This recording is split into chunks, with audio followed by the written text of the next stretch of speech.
महाकाय सूर्यकोटि समप्रभ निर्विघ्नं कुरु मे देव सर्वकार्येषु सर्वदा। आता आज आपली गुरुपौर्णिमा साजरी होते। हे गुरुची पूजा करायची कुठे सुरू झाली, त्याचा इतिहास कुठे प्रकट झाला, कोणी गुरु पाहिला, गुरु कुठे निर्माण झाला, त्याचा इतिहास काय आहे, कोणी कधी सांगत नाही। कीर्तनकार भजने सगळ्यांची प्रचार चर्चा करतो। खरा गुरु कोण, नेमका कोण? देवांचे गुरु बृहस्पती आहेत।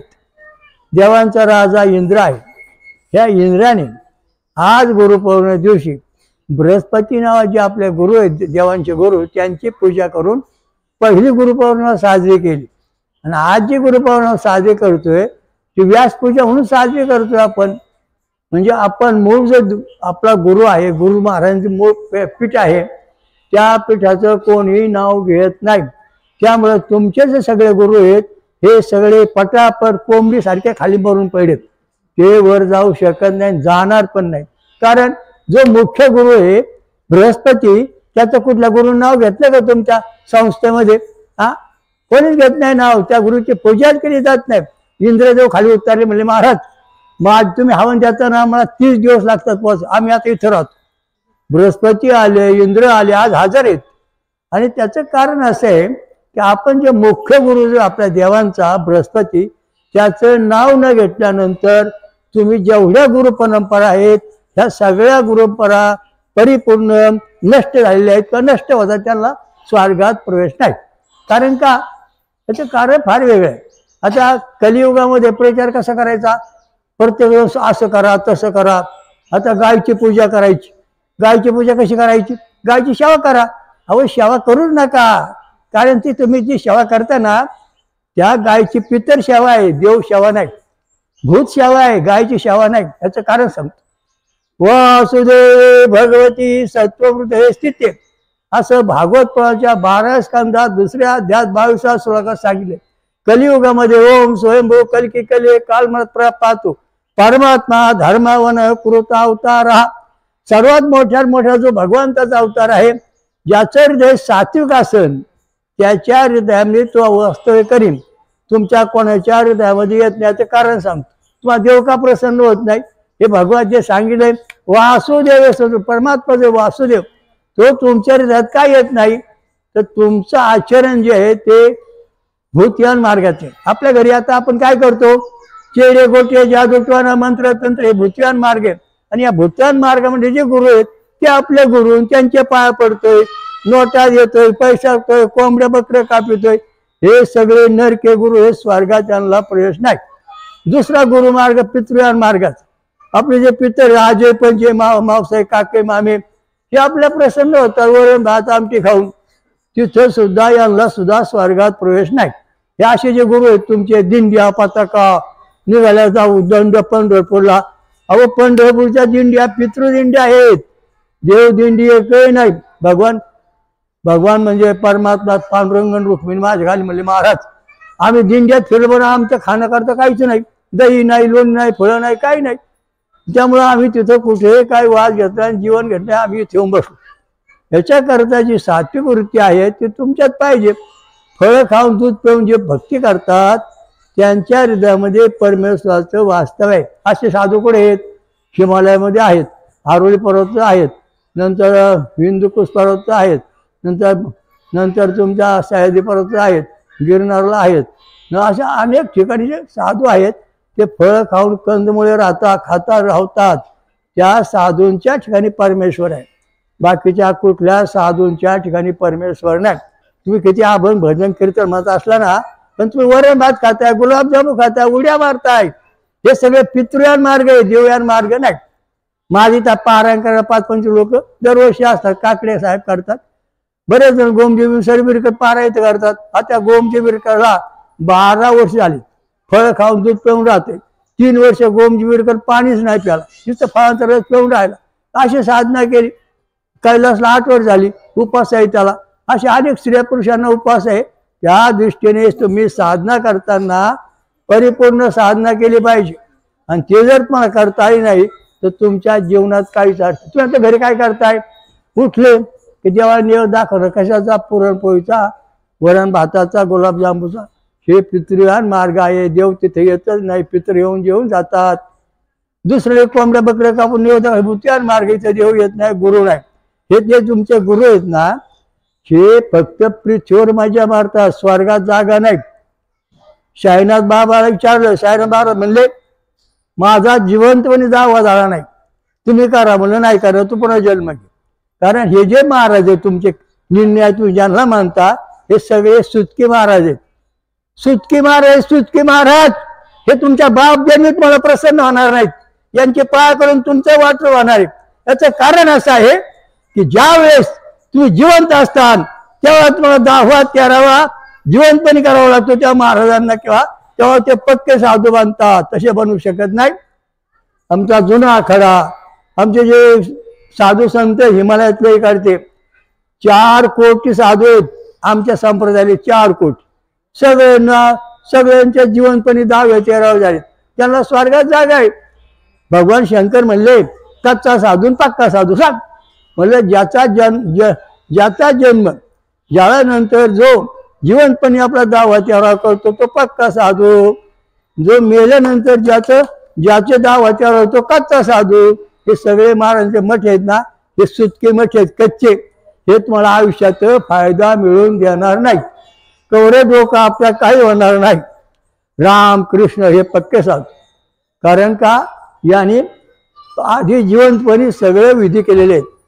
16 संस्कार 17 संस्कार करून घेतलेले आहेत. त्याच्याशिवाय पक्का महाराज बनत नाही. गुरुपौर्णिमेचं महत्व माझ्याकडे जवळजवळ आतापर्यंत 100 लोकांनी जिवंतपणे 10वा 13वा विधी करून घेतला. जर पौर्ण विधी असतो त्यामुळे ते पक्के बनले. त्यांच्या म्हणजे भानामती करणी जादूटवानाचे काय ते सगळं संपलं. त्यांचं जीवन उज्ज्वल झालं. कोट्याधीश बनले ते कोट्याधीश.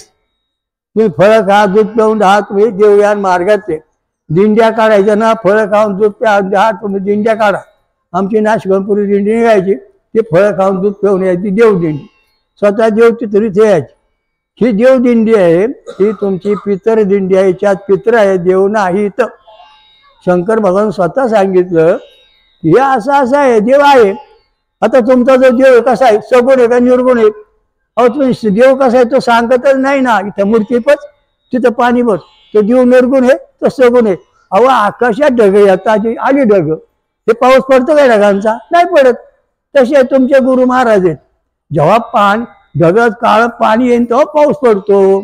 तसा पाऊस पडत नाही. तसं गुरु आपला जो देव आहे त्याचं सत्य सृष्टी.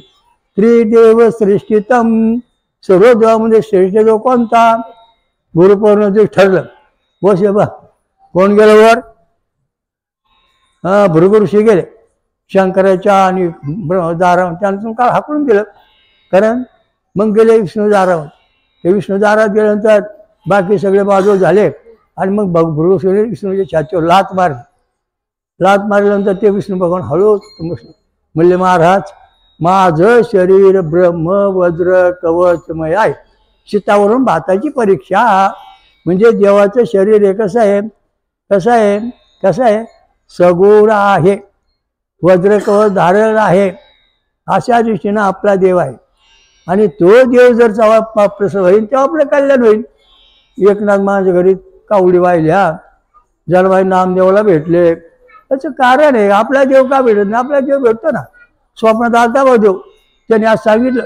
त्याच्या अंगात आलतो, त्याने सांगितलं. हे सगळं जे आहे ना हे तुमच्या भ्रम आहे. भ्रम मानसिक विकृती आहे. ही मानसिक विकृती जेव्हा घालवतात, योगी बांधतात, तपस्वी बांधतात, फळं खाऊन दूध पिऊन राहतात, तेव्हा याचा अनुभव. आता एक मात्र गोष्ट सांगतो, ते यज्ञ चालतो. एक बाबा म्हणला की कशाला यज्ञ करतो, तुला काय घ्या यज्ञाचं? लोकडे मंत्र येतात. आणि आमच्या काय लोकांना काय लोक महाराज आवले मंत्र म्हणतात. इतकी वाईट परिस्थिती आहे. हे मंत्र म्हणू नका, ते मंत्र म्हणू नका. तुम्हाला काय अधिकार मानण्याचा? याचं कारण आहे ज्याला जीव आहे त्याला परमेश्वर प्राप्त करण्याचा अधिकार आहे. ओम ऋषी पौमाना पांजन्या पुरोहिता तमीमहे महागयम. वैशानक ऋषी अग्निदेवता गाय छंद षडजा स्वरात सांगितलेला आहे की परमेश्वरची भक्ती करण्याचा अधिकार ब्राह्मण क्षत्रिय वैश्य शूद्र अतिशूद्र जंगलात राहणारे यांना सुद्धा परमेश्वराची भक्ती करण्याचा अधिकार आहे. परंतु त्यांचं आचरण यांच्यापेक्षा श्रेष्ठ पाहिजे। आता ज्ञानेश्वरांचं आचरण उपाशी राहिले, तुकारामांची तीच अवस्था। म्हणजे ह्याला जे काय म्हणजे उच्च कोटीचं ज्ञान प्राप्त झालं, हे उच्च कोटीच्या अवस्थेत राहिले, फळं खाल्ले, दूध पिऊन राहिले, ती माणसं वरच्या अवस्थेत येतात। बाकीच्या तुम्ही ब्राह्मण कोणी येणार नाही, कारण ब्राह्मण भात आमटे खातो, तो सुद्धा पितृमार्गामध्येच आहे। तुम्ही ज्या ज्या गुरुकडे फिरलात ते काय खातात पहिली चौकशी करा। ते जर वरण भात खात असतील तर ते सगळे गुरु तुमचे पित्तर मार्गातले आहेत। ते जर वाकडे तिकडे आमंगळे खात असतील तर ते भूतियार मार्गातले आहेत। आणि जे गुरु फळं खाऊन दूध पिऊन राहतात ते देवान मार्गाचे गुरु आहेत, त्यांची भक्ती करा, त्यांना भेटा, तेव्हा तुमचं कल्याण होईल। तसं कल्याण होणार सटार फटार गुरुकडे जाऊ नका। मी लहानपणापासून फळं दूध खाऊ राहतो, माझं आता वय 85, पहाटे 3 वाजता उठतो, आमची मंडळी उठते, आम्ही फक्त रात्र मुलं उठतात, मच्छिंद्र साहेब दत्ता हे सगळे भक्ती करतात। त्याचं कारण असं आहे की तुमचं सात्विक पूर्ती जेव्हा तुमच्यात येईल तेव्हा तुमचा पुढचा वंश राहील। आता थोडक्यात सांगतो, ओम यज्ञेमय देवस्थानी प्रथमान्या समते माकम संती देवा संती साधू संदेवा। आता हा जो श्लोक आहे याचा अर्थ असा आहे, यज्ञ करणारे जे भक्त आहेत ते स्वर्गामध्ये गेले, बाकीचे का नाही गेले? याचं कारण काय? याचं कारण असं आहे की अग्निनारायण हा जो याला 2 तोंड आहेत, 4 जिभा आणि 3 जिभा असेच आहेत। एक पहिले 3 जिभा आहे ते भूर्भुवः स्वः म्हणजे गायचे छंद षडजास्वर, तो मंत्राची पहिली जिभा प्रकट होतो, ही आज्ञातून मग आपलं मूलाधार चक्र चालू होतं। दुसऱ्या जिभेतून मग औष्णिक छंद सुष्ठप स्वर तयार होतो, त्यामधून स्वाधिष्ठान चक्र जाग होतं। त्यानंतर तिसरा अनुष्ठप गांधार स्वर जाग जिभेतून जाग होतं, त्यामुळे आपला मणिपूर चक्र जाग होतं। चौथी जीभ आहे अग्निनारायणची, ब्रतीशन मान स्वरात प्रकट करते, त्यामुळे आपला अनाथ चक्र जाग होतं। आणि त्यानंतर 5वी जीभ जी आहे पंक्तीछंद पंचम स्वर प्रकट करते, त्यामुळे विशुद्ध चक्र जाग होतं। आणि जे 6वं जीभ जी आहे त्रिष्टुप छंद दैवत स्वर जागे करते, त्यावेळेस आपली म्हणजे आपला आज्ञाचक्र म्हणजे नशिबाची जागा होती, तिसरं नशीब। आणि जेव्हा 7वी जीभ आहे ती विराट स्वरूपामध्ये जीव आहे, ती विराट जगछंद निश्वास स्वर प्रकट करते, त्यामुळे आपल्याला परमात्म्याचं खरं दर्शन होतं।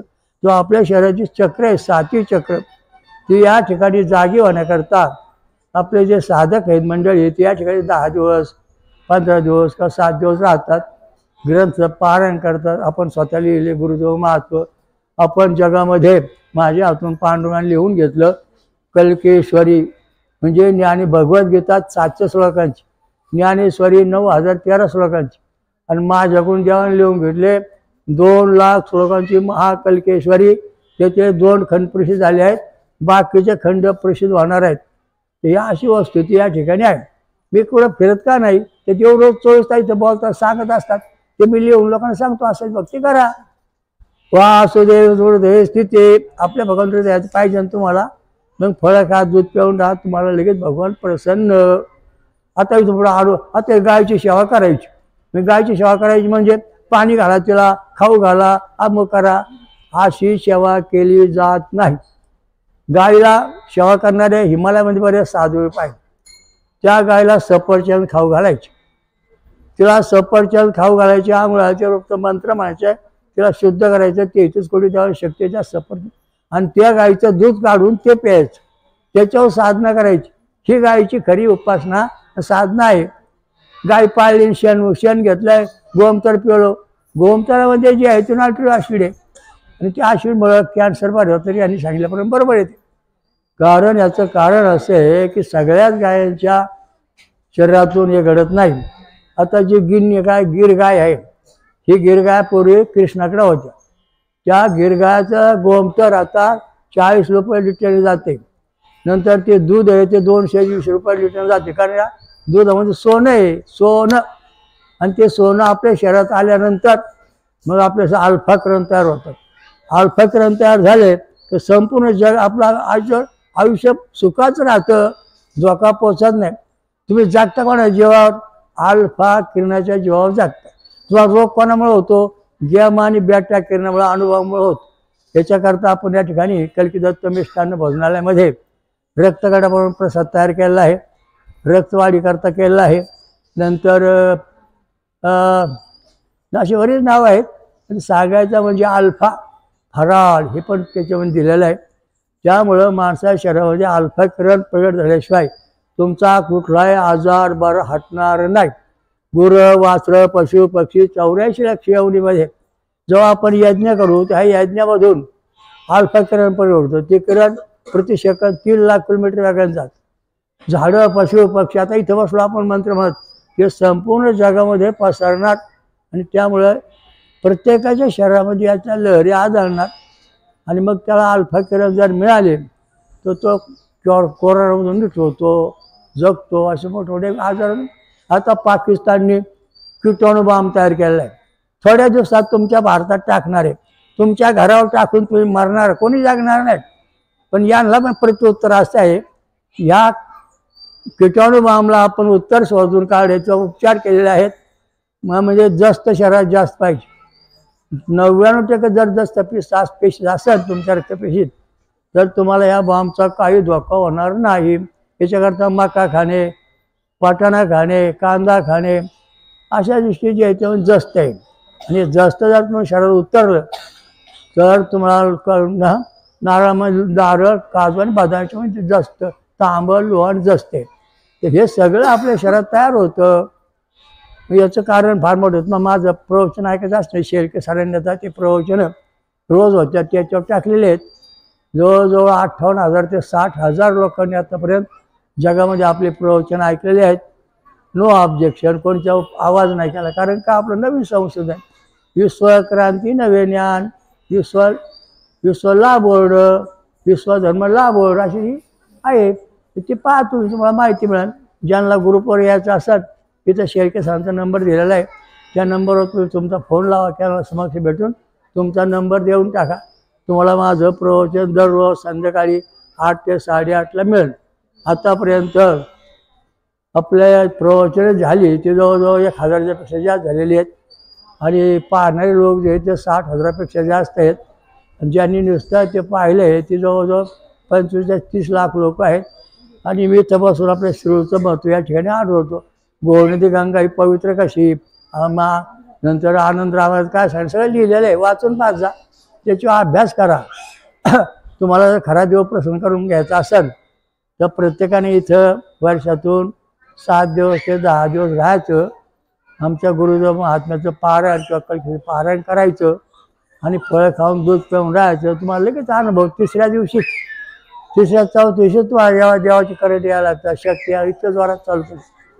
रक्त तयार करायचं औषध शोधलं आपण, म्हणजे अन्न शोधून काढलं, त्याच्यामध्ये लोह जास्त असतं. आता हे रक्त कोणी तयार केलं जगामध्ये तर कल्की दत्त महाराजांनी केलं. वेदामध्ये ऋग्वेदात अथर्ववेदात सांगितलेलं आहे की मानवाला कोण निर्माण केलं, मेंदू कोण दिला, डोळे कान कोण दिले, हातपाय कोण दिले, फासल्या कोण दिला, हृदय कोण दिलं, बेंबी कोण दिली, नंतर प्रजा उत्पन्न क्षेत्र कोण दिलं, बुद्धी कोण दिली, ज्ञान कोण दिले, सगळं बरंच मोठं आहे.